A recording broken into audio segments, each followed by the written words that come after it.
In 2030, you might not own a car. You'll rent one by the month with features locked behind subscriptions. Miss a payment? Remote systems could immobilize it. Drive outside the approved zones? Geofencing could shut it down. Tried to sell it? Features you paid for might not transfer. This isn't dystopian fantasy. It's already happening in pieces.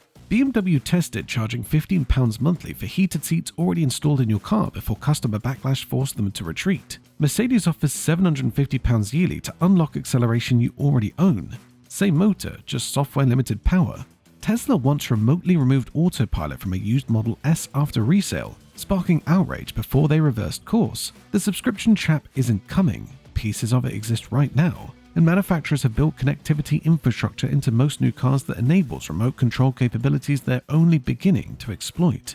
Let's be clear about what's happening. Manufacturers are transforming cars from products you own into platforms they control. Most new vehicles include always-on connectivity through connected services systems.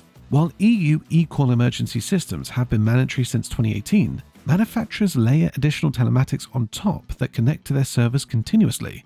This infrastructure lets them activate, deactivate, or modify your car's features remotely, regardless of what you paid for up front. BMW's heated seat subscription wasn't a mistake they reversed because it was wrong. It was market testing. They launched it in the UK, Germany, and South Korea in 2022 at £15 monthly. The backlash from customers and press was intense enough that by September 2023, BMW's sales chief admitted they'd ended the program, saying user acceptance isn't that high, and people feel they paid double. But here's what matters. The infrastructure remains. Every BMW built since 2020 has subscription-capable hardware waiting for activation whenever they decide to try again. Mercedes went further with their acceleration increase subscription for EQE and EQS electric models. Your car comes with specific motors. Pay around €750 annually, prices vary by model, and software unlocks 20% more power from the same hardware. Nothing physical changes. They're just holding a horsepower hostage behind a paywall. You can also pay a one-time fee of around £1,500 to £2,400 to unlock it permanently, but the fact this exists reveals their strategy: monetize what's already been installed. Tesla's 2020 incident with remote feature removal set a precedent that terrifies used car buyers. When a Model S sold at Tesla's own auction came with enhanced autopilot and full self-driving worth $8,000, Tesla ran a remote audit days after the auction and flagged those features for removal. The third-party dealer who bought it didn't know, sold it to a customer named Alec, and only after a software update did the features disappear. Tesla eventually restored them after intense media pressure, blaming miscommunication, but the capability was demonstrated. Manufacturers can reach into your car remotely and change what works. If this terrifies you, hit subscribe right now, because I'm about to reveal exactly how subscription creep is expanding across the industry and what it means for actual ownership. The shift from ownership to rental is happening feature by feature, and it's accelerating. BMW's connected drive services now includes real-time traffic, advanced voice control, and remote features, all requiring subscriptions after 3-year trial periods. You paid £2,000 for professional navigation when you bought the car. After 36 months, traffic updates stop unless you pay £69 yearly. The hardware works perfectly, the data exists. BMW just locks you out until you pay again. Volkswagen's WeConnect follows the same model. Remote climate control, parking location tracking, vehicle health reports, all subscription-based after trial periods. The most insulting part? They charge £99 yearly for features that use your data connection from your phone. You're paying for internet access twice, once to your mobile provider, once to Volkswagen to access functions your car already has. Mercedes' M-Bucks system offers numerous subscription options ranging from £8.99 monthly upwards. Navigation upgrades, voice assistant upgrades, enhanced ambient lighting modes, features locked behind paywalls. Some owners report spending thousands over several years for software access on top of their initial purchase price. Toyota tested subscription-only remote start in 2021. Your key fob could start the car, hardware you own, but Toyota disabled it and made customers pay £80 yearly to access the function. After massive backlash, they partially reversed course, but the precedent was set. Manufacturers will test how much they can extract. The industry sees massive revenue potential. While I can't find a verified exact figure, management consultant firms and automotive analysts consistently project billions in annual subscription revenue by 2030 across the industry. That's money extracted from customers who've already paid £20,000 to £80,000 for the vehicle. They're not offering new value, they're charging rent to access capabilities already built into cars you bought. But subscriptions for heated seats are just the visible tip. The real control mechanism is something far more invasive, and it's already legally mandated in every new European car. The most concerning element isn't today's subscriptions, it's the infrastructure that enables them. Every car with eCall emergency services, mandatory in EU since 2018, has connectivity that can theoretically be expanded for other uses. Right now, eCall is narrowly focused, automatic crash notification to emergency services, and manufacturers have layered additional telematics on top using the same connectivity hardware. These systems can do far more than just call 999 when you crash. Modern connected cars can receive over-the-air software updates. Tesla pioneered this, but now Volkswagen, Mercedes, BMW, Ford, and others offer it. Updates can improve features, or they can remove them, as Tesla demonstrated in 2020. Your car's capabilities can change overnight based on decisions made at manufacturer headquarters. Some lease companies already use GPS-based geofencing to monitor contract compliance. If a leased van crosses into prohibited regions, the system alerts the leasing company. While widespread immobilization isn't common, the technical capability exists in the connectivity infrastructure. Renault's battery lease model for the Zoe gives them contractual authority to remotely limit range or disable charging for payment arrears. This is disclosed in contracts, and while rarely exercised according to available reports, it establishes that remote intervention for financial reasons is legally permissible in some contexts. The data your car collects isn't just sold for profit, it's leveraged for subscription enforcement and behavior modification.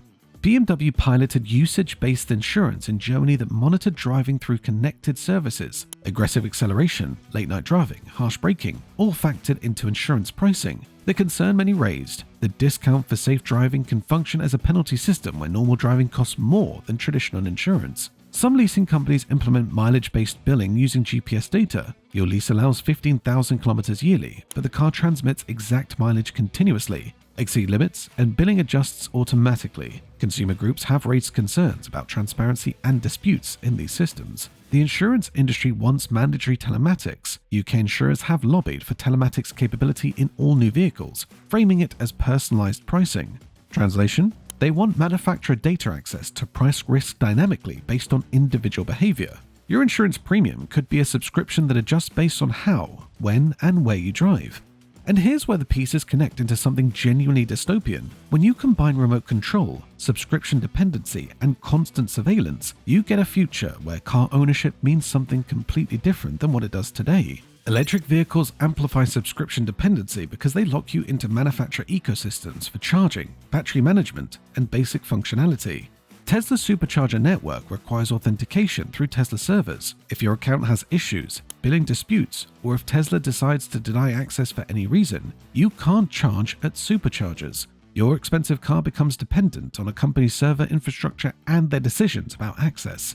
Volkswagen's ID series ties certain convenience features and over-the-air updates to active WeConnect subscriptions. While manufacturers maintain that critical safety recalls remain free regardless of subscription service, the integration of software updates with paid services creates questions about long-term access for customers who cancel connectivity packages. Battery replacement on modern EVs often requires manufacturer authentication. The new battery must be paired to the vehicle through official systems before it functions properly. This isn't always a pure technical requirement. It's sometimes a business decision. Independent garages report difficulty replacing EV batteries because manufacturers control the authentication systems, forcing customers to authorize dealers. Renault's battery as a service makes the deficiency explicit. You buy the Zoe without owning the battery. It's leased separately at £59 to £110 monthly depending on mileage tier. The contract gives Renault authority to remotely limit range or disable charging for payment arrears. You own a car with a rented heart that can be controlled remotely. If discovering your car is being turned into a subscription service makes you furious, smash that subscribe button right now. This is information manufacturers don't want widely discussed, and every subscriber helps it spread. And help us reach 500,000 subscribers by using the hype feature below. It gives this content extra visibility to reach even more European car owners who need to understand what's coming. Each hype especially helps in these first 24 hours. European policy isn't necessarily fighting this trend. In some cases, it's enabling infrastructure that could support it. The EU's Fit for 55 climate package and discussions around mobility data space initiatives promote connected vehicle ecosystems and data sharing. While framed around safety and emissions monitoring, the connectivity infrastructure these policies encourage could enable manufacturer control mechanisms. Policy discussions in 2024 to 2025 have explored connected vehicle frameworks that could eventually link registration, insurance, and emissions monitoring to active data connections. While not yet law, these concepts appear in EU policy papers and industry consultations. The stated justification is environmental and safety monitoring, but infrastructure built for those purposes could enable other uses. Distance-based road pricing is being piloted in several EU countries. Germany, France, and the Netherlands have tested or are testing systems that charge drivers per kilometer using vehicle GPS data. This requires continuous tracking and access to vehicle telemetry. Privacy protections are promised, but implementation varies. The direction is clear, even if implementation is uncertain. Connected, monitored vehicles with centralized data access. Whether that becomes subscription extraction mechanisms depends on regulatory choices that haven't fully been made yet.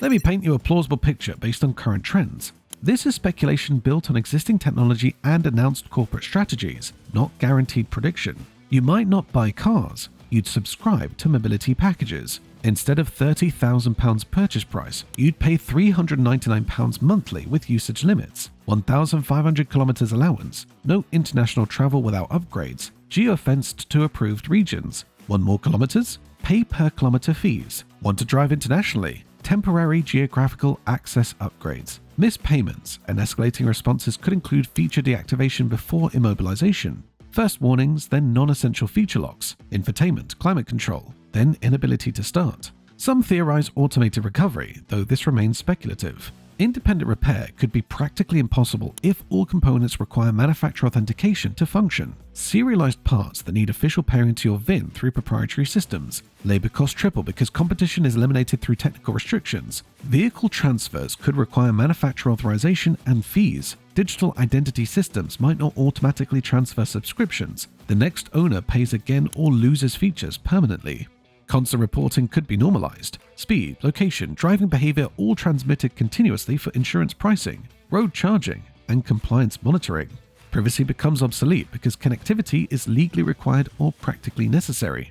This is one possible trajectory based on technologies and business models that exist today. Whether it happens depends on regulatory response and consumer resistance. But here's what manufacturers don't want you to know. None of this works if consumers refuse to accept it, and the resistance strategies are simpler than you'd think. The future isn't inevitable, it's engineered, and engineering can be challenged. Here's what preserves automotive freedom. Keep pre-2018 vehicles running. The sweet spot is 2010 to 2018 cars with modern safety but minimal connectivity. Before mandatory eCall, 2018 in EU, before extensive telematics. Before remote control infrastructure. These are the last vehicles you truly own. No subscriptions, minimal surveillance. Maintenance costs are lower than subscription extraction over time. Scrutinize finance agreements for telemetry clauses. Many financing packages now include usage monitoring for risk assessments, giving lenders permanent data access. Choose independent financing or save to buy outright. True ownership includes privacy. Support right to repair legislation. The EU's right to repair directive needs expansion to vehicles. Contact MEPs, sign petitions, support organizations fighting for independent repair access. Breaking the repair monopoly breaks the subscription enforcement mechanism. Disable automatic updates when possible. Many vehicles allow declining OTA updates. Updates often reduce functionality, add subscription prompts, or enable new control systems. Your car works fine without manufacturer's latest software, especially if that software adds subscription requirements. Advocate for consumer data control standards. The fundamental battle is data ownership. If you control your car's data, not manufacturers, the subscription model collapses. EU privacy groups are pushing for this. Make your voice heard. The automotive industry learned from smartphones. Permanent revenue beats one-time sales. Apple makes more from services than hardware. Car manufacturers want the same. Sell access, never sell ownership. Extract forever. But cars aren't phones. They're freedom machines enabling work, family, autonomy, and independence. When cars become subscription services, freedom becomes a rental subject to corporate approval and constant monitoring. That's not progress. It's digital feudalism where you pay perpetually for conditional permission to travel. They call it mobility as a service. Customers call it the reason I'm keeping my 20-year-old Volvo until it dissolves. The cruel irony, you still pay 30 to 60,000 euros up front. You'll just never actually own it. The subscription fees on top are pure profit, enabled by infrastructure you paid for in the purchase price. But here's the truth manufacturers don't want discussed. This only works if we accept it. Every subscription refused is revenue lost. Every repair law passed is a monopoly broken. Every old car maintained is defiance of planned obsolescence. They've built the infrastructure, but we don't have to use it on their terms. The real luxury in 2030 won't be horsepower or screens or autonomous features. It'll be ownership, privacy, a car that belongs to you, not to shareholders in Stuttgart or Munich. Freedom that doesn't require monthly payments and server authentication. Which car will you keep running to preserve actual ownership? Share your resistance stories below. Every refusal to comply makes their business model harder to enforce. And if this investigation convinced you that fighting for automotive ownership matters, subscribe now. Because when people understand what's at stake, the manufacturer's subscription future becomes harder to build. They planned for you to own nothing. Let's prove them wrong.